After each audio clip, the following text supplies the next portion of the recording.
The sky above Rothbury carried a subdued glow as dawn broke, casting long shadows across the rolling Northumberland countryside. There, near the quiet banks of the River Coquet, Raoul Moat began what would unknowingly be the final morning of his life. The air was damp from lingering nighttime mist, and the fragrance of wet grass mixed with the scent of the river's gentle current. Only a handful of people in the village were awake at this hour. A few early risers preparing for work, some dog walkers, and the small contingent of law enforcement officers who had hardly slept, determined not to let Moat slip away. To them, this was not just another day. This was the culmination of a week-long manhunt that had gripped the nation's attention. From a distance, anyone scanning the serene landscape might not have noticed the faint signs of Moat's presence. Subtle movements behind a cluster of bushes, a slight rustle of leaves, or the barely perceptible crunch of dirt underfoot were the only indications that someone was concealed there. By this point, he had been on the run for several days, evading capture through the unpredictable terrain. Helicopters had roared overhead during the night, sweeping beams of light across fields and wooded patches. Ground patrols had combed the area with search dogs, radios crackling with updates. Yet, as the first rays of sunlight crept over the horizon, Moat remained unseen, tucked away in a pocket of thick greenery where the morning breeze stirred the branches in a slow, hypnotic sway. Had there been an observer fixed on that patch of overgrowth, they might have noticed the slightest sign of agitation, a shift in posture, a tightened grip on the shotgun at his side. He had managed to stay hidden, but he was far from comfortable. Tired limbs and mental exhaustion weighed on him. There was no telling how much rest he'd snatched over the last few hours. His final morning was quietly unfolding, but the tension in the air made each minute feel dense with the potential for chaos. Police teams, stationed along the outskirts of Rothbury, were equally weary.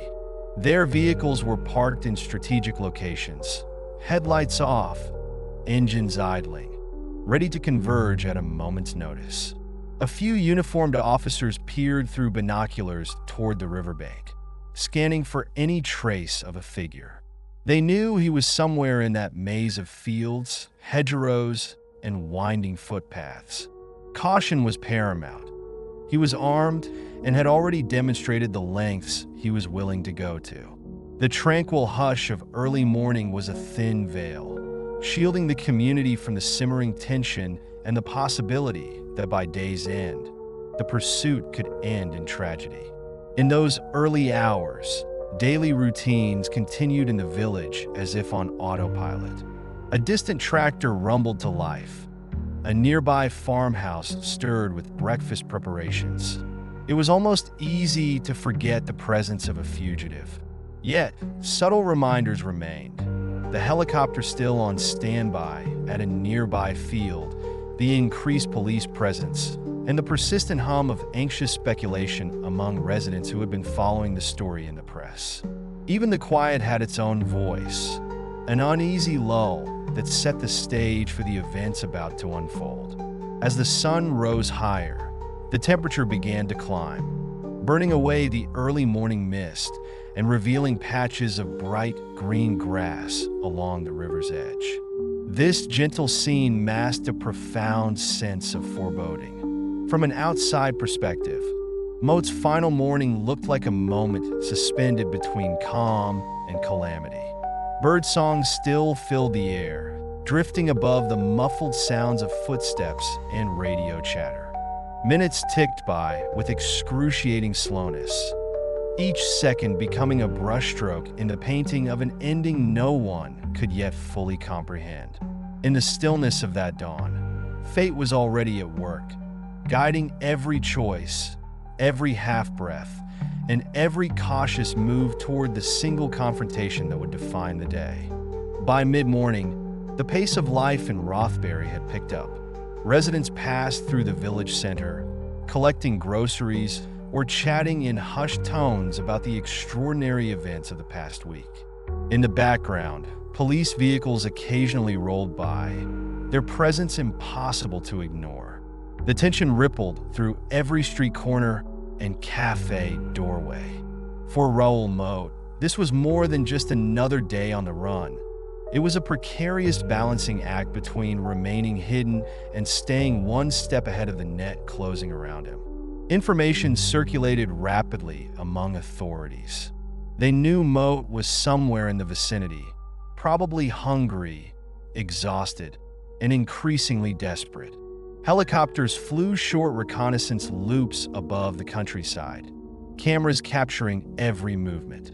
Meanwhile, specialized officers with negotiation experience stood by, ready for any potential confrontation.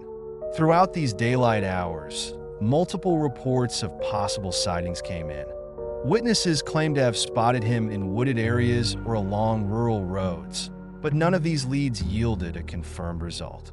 Each unverified tip added another layer of strain on the teams scattered across fields and hillsides. In the subdued corridors of the local police station, phones rang incessantly. Conversations about Moat's mental state, his next moves, and the possible outcomes echoed between worn desks. Although no one could say for sure what he might do next, a shared understanding loomed. As hours passed, the situation only grew more volatile. Calm on the surface, yet bristling with the latent danger of an armed fugitive's final hours. This was the uneasy tapestry of Rothbury's daytime scene, painting a stark portrait of a town in the grip of fear and uncertainty. As late afternoon turned to early evening, the warmth of the summer sun began to wane, casting elongated shadows across the fields. The search teams, now operating in smaller clusters, methodically combed the dense undergrowth near the river. The tranquil waters glistened in the fading light, hinting at the impending shift from day to night. The quiet lull that had marked the morning was gone, replaced by a thick atmosphere of anticipation. Suddenly, a flurry of radio chatter disrupted the calm. Officers on the perimeter were observed moving with heightened urgency, converging on a specific stretch along the water's edge. It became clear to those monitoring the situation that a critical development had occurred. With each passing minute, the perimeter tightened, and the once peaceful riverbank turned into the focal point of a high-stakes search. Any onlooker, following events from a safe distance, would have felt the electric tension rippling through the air. In this narrowing circle of possibilities, Raoul Moat's presence was almost tangible, even if he remained out of sight. The weariness etched on every officer's face reflected the escalating emotional strain of the past days. As dusk approached, a dull glow settled over Rothbury, highlighting the contrast between the beauty of the landscape and the grim reality lurking within it. Police vehicles positioned themselves strategically, headlights off but engines ready, forming a silent ring of steel around the suspected hiding spot. With the sun sliding behind the horizon, the stage was set for what would soon become the final confrontation. Darkness descended over Rothbury, bringing an eerie sense of stillness that only heightened the drama unfolding by the river. Searchlights pierced the night, illuminating patches of shoreline and revealing glimpses of movement. The sound of boots scraping against gravel punctuated the silence, while the hush of the crowd that had gathered at a safe distance created an almost surreal atmosphere. Under the glare of spotlights, the reflection of the river seemed to quiver like a living thing, a silent witness to the tension that was about to reach its crescendo. At the heart of this circle, Raoul Moat was finally located, a lone figure with a shotgun. The line of uniformed officers, firearms trained and adrenaline surging, held their positions. Negotiators positioned themselves behind protective vehicles, attempting to communicate over loudspeakers. No one else moved in the surrounding darkness. Even the natural world seemed to pause. In that timeless moment, everything hung in an excruciating balance. Then, in a single, jarring instant, the balance shattered. A muffled shot cut through the stillness. It reverberated off trees and water, echoing into the night. Officers rushed forward in a coordinated wave, flashlight beams dancing across the ground as they converged on the spot where Moat had stood.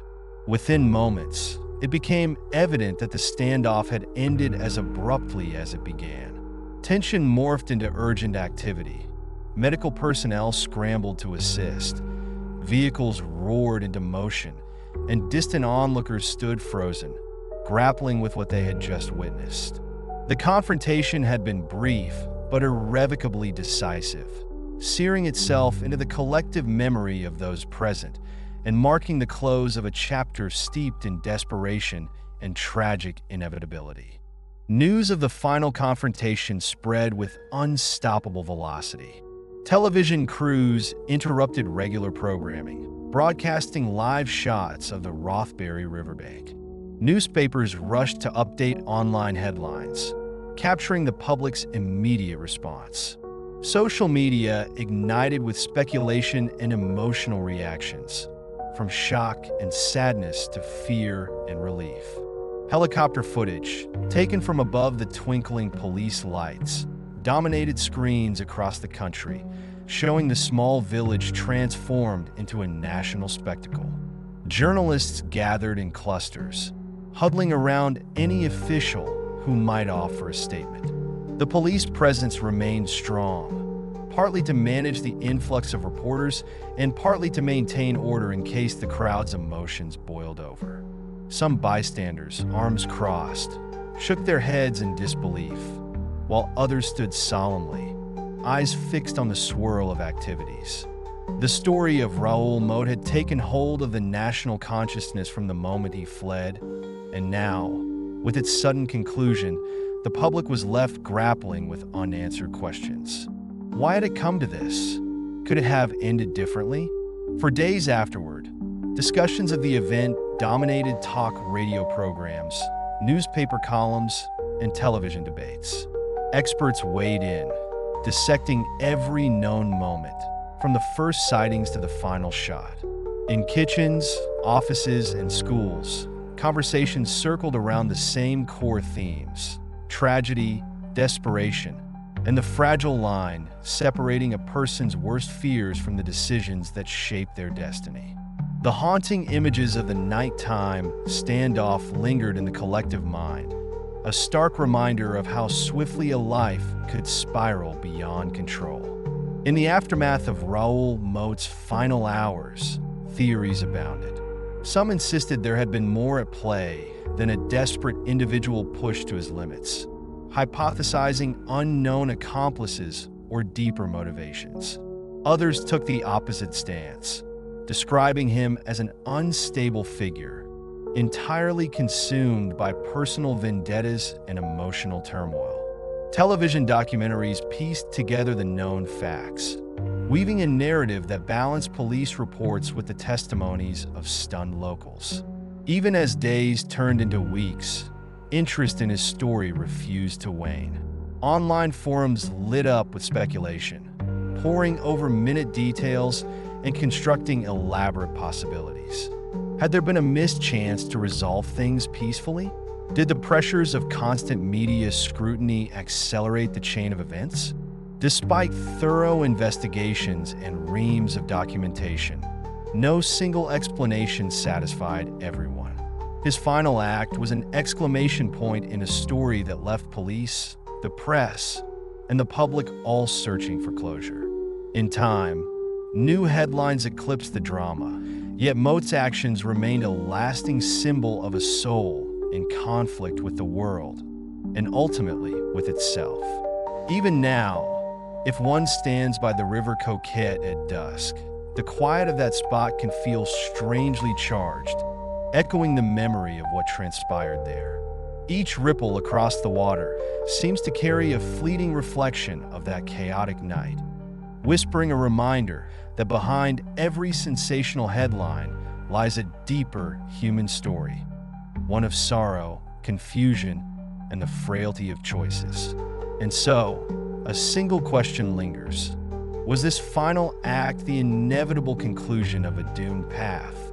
Or could a different hand have rewritten the ending? The nation, and indeed the world, found no easy answers. Instead, they were left with an enduring moral riddle, one that continues to resonate whenever life spins out of control and everyone looks for a reason, any reason, to make sense of the senseless.